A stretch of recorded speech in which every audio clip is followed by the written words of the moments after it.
Yo, what's going on with it once again? People, humanity, bros, women, fanboys, and fangirls, and of course, as always, otakus and hikikomoris out there is this Mr. Nintendo Sony Free 2011 aka Mania Wolverine. Of course, you guys are arrested intros and extra sports channel. Follow me on Twitter, Instagram, and all that other good stuff. And unfortunately, yes, I still am under the weather.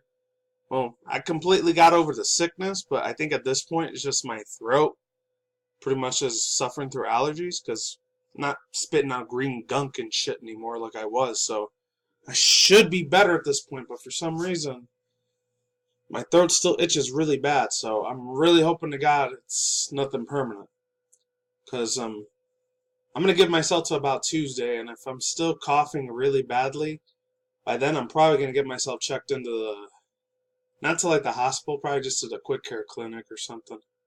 Something is nothing that serious. I think if it was, I probably would have been, I don't know, coughing out blood or something instead. Which thank God I haven't.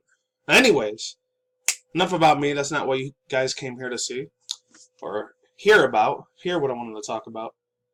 So, it's weird because literally like about a week and a half ago I talked about the late and great, one of the greatest, absolute legendary gods of the gaming universe out here, Mr. Satoru Iwata. How he was saying, they were saying how he, what's it called? That there was a fan, I think it was in Korea or somewhere in Japan. He ended up giving him a physically written letter to Mr. Iwata before he passed away. I think it was 2013 or 14, about a year or two before. This great, legendary man, absolutely sweetest man on the earth, unfortunately passed away from that bile gout cancer. He actually gave him advice on how he should perfectionize his life and how he can chase his goals and dreams, and he responded back too. That goes to show you this man wasn't just always about money and business and financing and marketing, and he didn't see the fan base as just numbers and just people he could take money away from, like how a lot of CEO corporate billionaire pieces of shit are nowadays, where they mainly only give a fuck about taking your money. Like especially a lot of these video game places from like Activision, Ubisoft, EA especially. They're the worst example I can use. Actually, no, the best example I can use. What else? Square Enix, Konami, what other places? Especially like Epic Games. Oh man, not even gonna get into that. And so on and so forth. A lot of these CEOs that run these businesses, they give zero fucks about any of us. They only give a fuck about them giving the money, us giving our hard-earned money to them that we bust our ass for, unless you're a YouTuber or a Twitch streamer.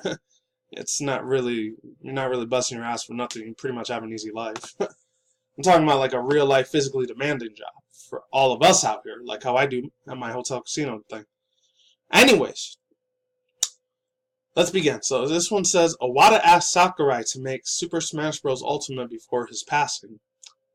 Masshihiro Sakurai recently releases a brand new book talking about his life in the gaming industry over the years.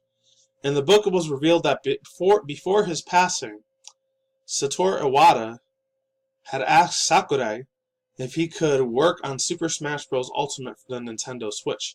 Check it out below. And this comes from, these tweets come from Push Dustin.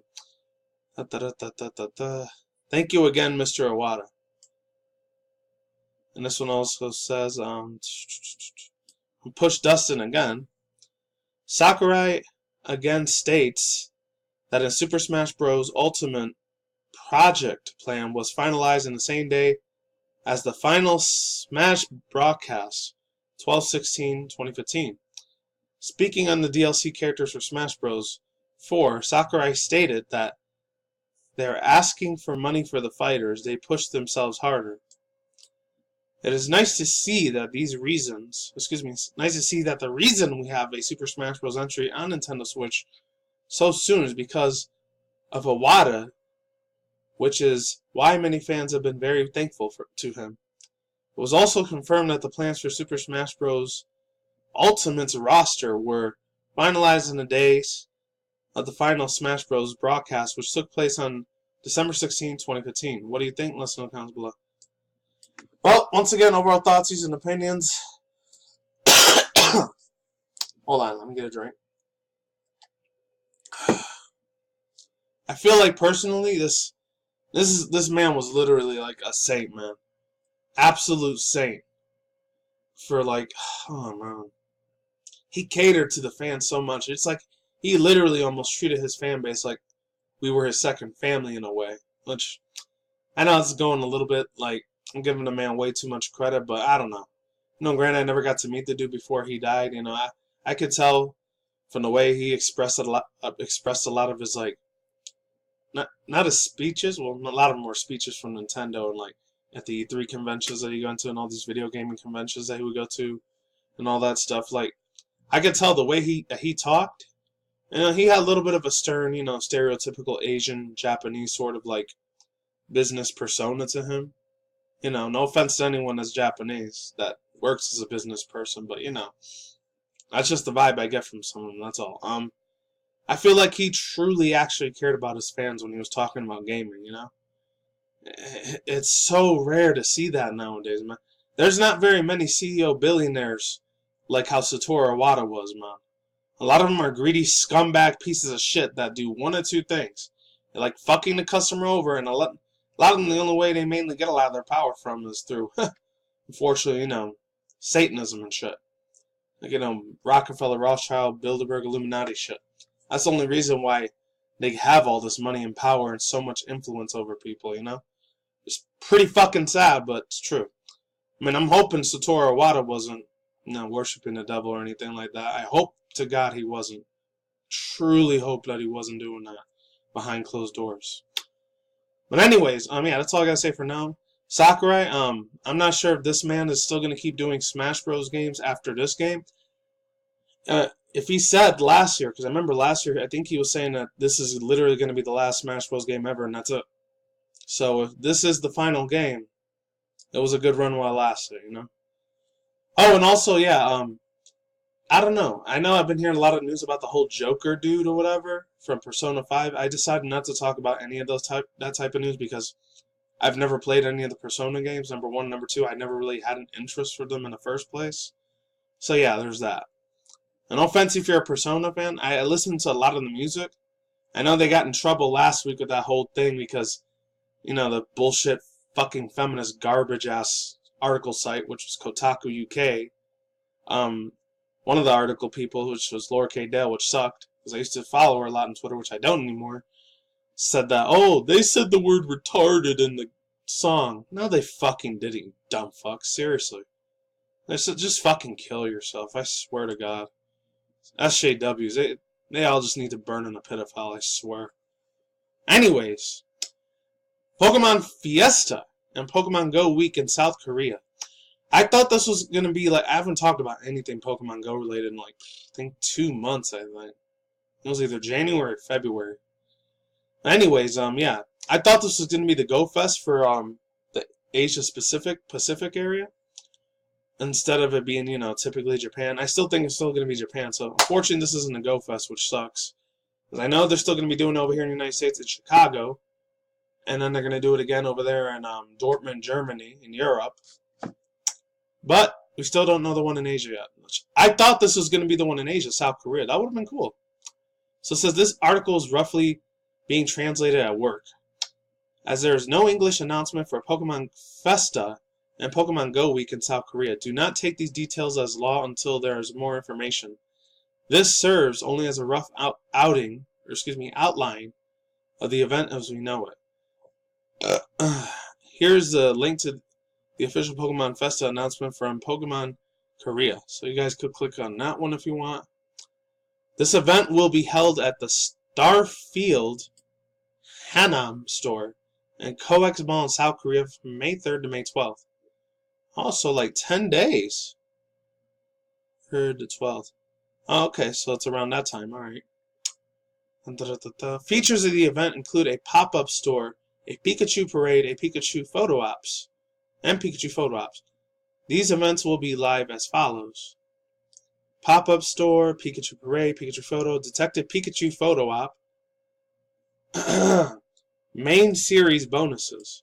Pokemon Let's Go Pikachu, Let's Go Eevee. I mentioned the announcement, though, as of right now, with our rough translations, whether or not the prizes will be winning the games or winning the in-games of the real-world prizes for completing the missions.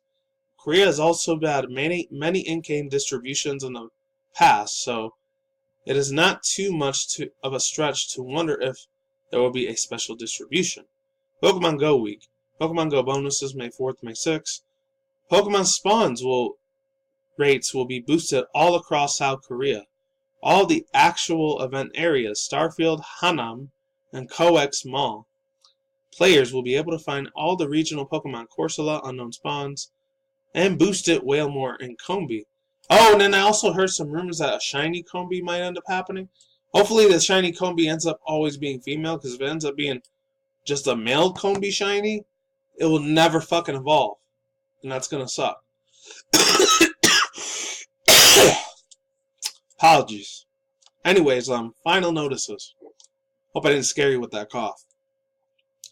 While this article is to be updated with more details as soon as they come through, we're happy to see Niantic taking part of the Pokemon Festa event once again. With a large event like this, and there goes a link to the video here. It shows like this guy just throwing Pokeballs at plushies, and then like what's it called? He has like this really cool badass looking Umbreon figurine that's like a little glass.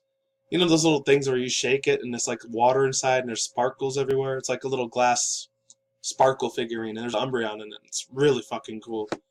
And there's a little Eevee plushie and then like a Pikachu calendar in the back. Real nice video. It's adorable as fuck. Anyways, overall thoughts, views, and opinions.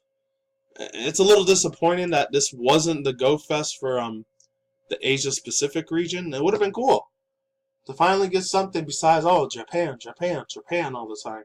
I mean, we already got the whole Sentosa thing with the Safari Zone event over there. That happened in Sentosa, Singapore. That's cool. That's finally another Asian country got a little bit more extra recognition over there. And they're not the only... Japan's not the only place that has Pokemon Go Center anymore. Now, Singapore has a Pokemon Go Center. Pokemon Center. That's permanent. So that's pretty fucking awesome. I'm surprised none of the Pokemon Go YouTubers didn't actually meet people like, Junichi Masuda or Shigeru Omori. And I'm surprised they weren't there to, like, go see the guy, shake his hand, take some selfies with the dude. Like, bro, if I would have been there to see him, oh, hell yeah, I would have done it. But now, I'm not rich like that. And I'm not a corporate fucking shill either. Anyways, no offense to anyone that goes out there doing Pokemon Go as their full-time job. I mean, if you do, hey, Godspeed to you, man. Good luck. That being said, that's all I gotta say for now, and I'm out of here. Oh, I'm gonna be watching the Avengers Midnight Song. Fucking hyped as hell for that, man. Endgame for the win. That's it. Peace out once again, ladies and gentlemen, bros, women, fanboys, and fangirls, and as always, otakus and hikikomoris out there. I'll see you when I see you guys. Have a good day, have a good night, wherever you're at in the universe out there. Stay tuned for more future content on the channel, including video gaming industry news, anime manga news, and of course, as always, internet news, and that's it. Take it easy, peace out. I'm out like sauerkraut. Late saying goodbye. I will see all of you on the flip side. Alright, take it easy. I'm gone. I'm out. And yeah, stay safe, everyone. Peace. Later.